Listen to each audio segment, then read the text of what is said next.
Clicking on this video, you might think this is about the game Halo 3, and it is, but not the actual game itself. This is more of an in-depth look on the Halo 3 Believe marketing campaign. Believe is beloved by many people, and as of now it's been viewed millions of times across the interwebs. With the commotion of Halo Infinite and Halo 3 coming to the Master Chief Collection on PC, I've been seeing people flock back to Halo 3, and one of the common talking points I hear on YouTube is how the Believe trailer just really hit different.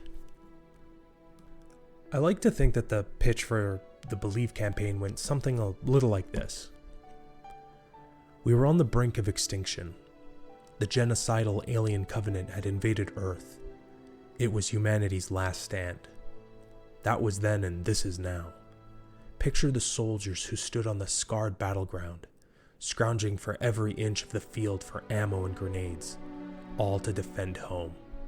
Now take those soldiers and place them decades in the future, in the Museum of Humanity. They are asked to speak about their experiences as they fought alongside the legendary Spartan Master Chief. They talk about their time with you, the player. You made that difference in that last stand of mankind. Let's make them believe in the legend of Master Chief, the same way these soldiers did. It's a different approach to what normally people see when they think game ad. They don't expect a documentary about war. Usually you'd think rock and roll, epic gunfights, the big green soldier doing what the big green soldier has always been doing. But that isn't Halo. This is a brand that doesn't stick to the status quo.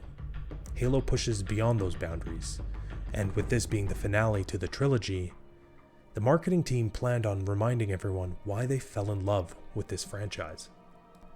Making up a total of 6 videos, spanning the interviews with the soldiers, a monument to John 117, the enemy weapon showcase, the hiding from the enemy site, and the much-loved diorama, this campaign ups the world-building aspect of Halo, giving a more quiet and intimate look into the universe.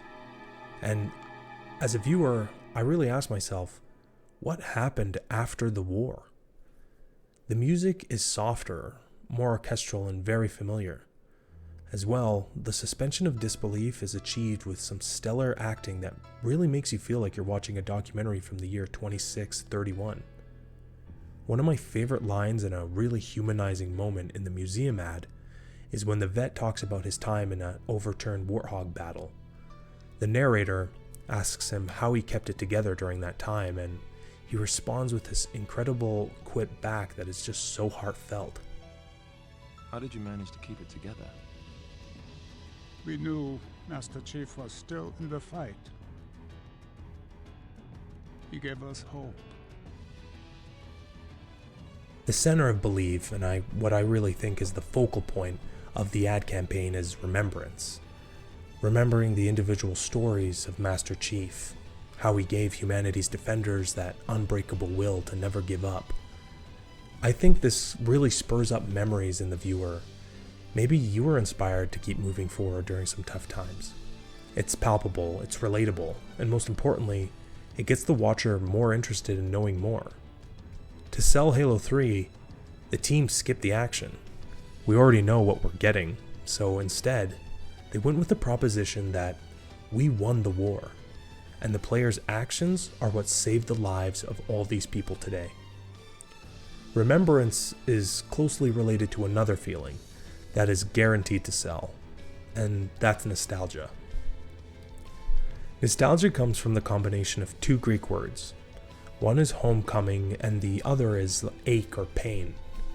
It's that twinge in your heart that memory alone can't reproduce. This isn't just some game. No, it's a time machine to the memories millions of players had.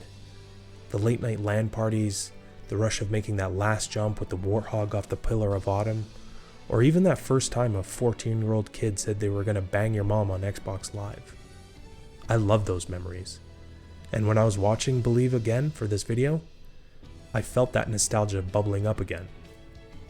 Coming off the experience many had of Halo 1 and 2, the power of nostalgia was more potent than ever, and these ads really hit home with that. I got Halo 3 about 6 months after the game initially released. And just by reviewing this marketing campaign again for this video, I can really tell that nostalgia was the key component into how this ad really sells us the product. We know by the quality of this ad that Bungie was putting their blood, sweat, and tears into every aspect of this game. They wanted us to love Halo 3. And you know what? It worked. I believed in Halo 3. And when I finally got my hands on the game, I knew those old soldiers were counting on me to finish the fight.